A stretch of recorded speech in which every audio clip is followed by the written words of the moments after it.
Okay, so today we're going to be talking about the first wave of cognitive science. This time period we'll talk about, when cognitive science was born up until around the 1980s.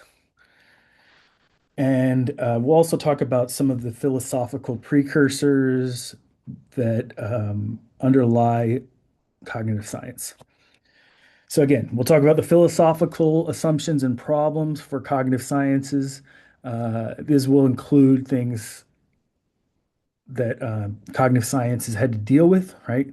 They're relevant problems or paradoxes or assumptions that cognitive science needs to grapple with. Then we're going to talk about the theory of computation and computability, which includes a discussion about the decision problem and the halting problem, as well as what algorithms are. We'll talk about the Turing machine. Sorry, we'll also talk about the Turing machine. Uh, And then we'll talk about formal systems, and this will include a description of some of the characteristics of formal systems. Then I'm going to talk about the language of thought hypothesis, which is it's a language of thought hypothesis is going to be very difficult.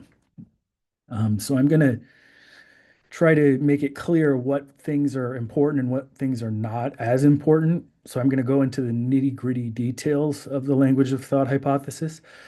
But you don't have to get every detail that I talk about. You just need to get the sort of general picture. And then we'll talk about one argument against the mind as a computer conception, right? In fact, a lot of this class is going to be about um, a lot of this class we can frame as why the mind is not like a computer. So part of this lecture will be working under the assumption that the mind is like a computer, and then I'll just sort of tear down that assumption gradually. So, in a nutshell, this is the lecture in a nutshell.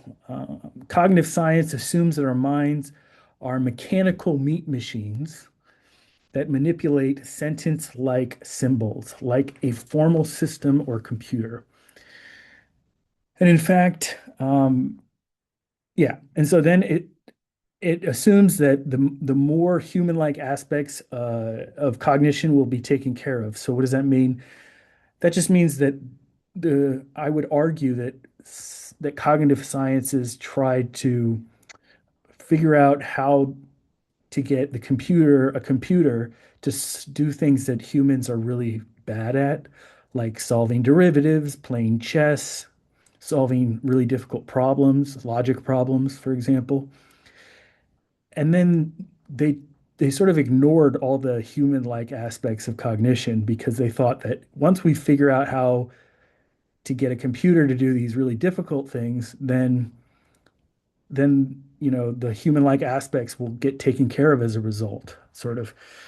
Um, Hopefully, though, you'll see that the human-like aspects of cognition are actually really hard things for computers to do. So perceiving is a very difficult thing to do. It's hard to get a computer to perceive things accurately, right? And so some of the things that we're really good at, we do effortlessly, are really difficult for a computer to do.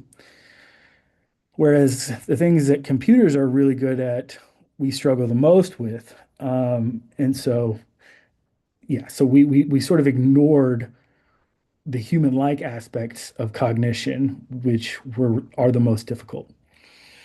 Um, and then another thing is that so again, we are meat machines.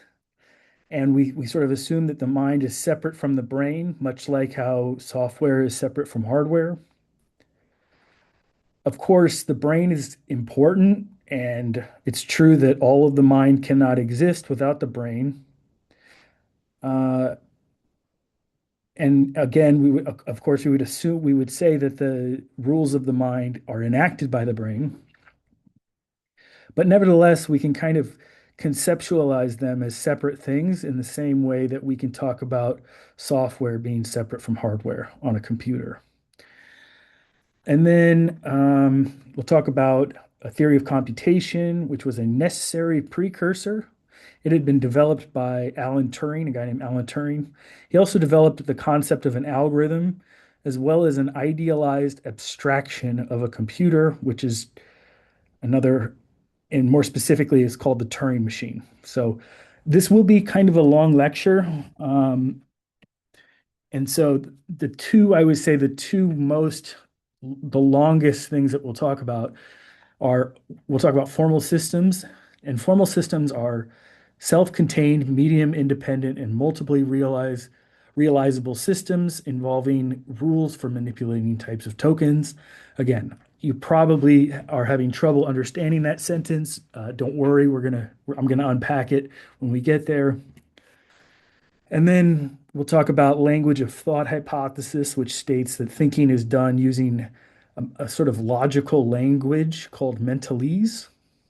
It's a formal logical language in which semantics tracks the syntax, right? So, yeah, I'll unpack that. Hopefully, it'll become clearer. And then, um, and then I'll talk about the Chinese room argument, which highlights the fact that intelligence can be mimicked without real understanding, which is sort of goes against the whole mechanistic view of the mind, which is sort of the assumption that we take during most of this lecture. Okay, that's it.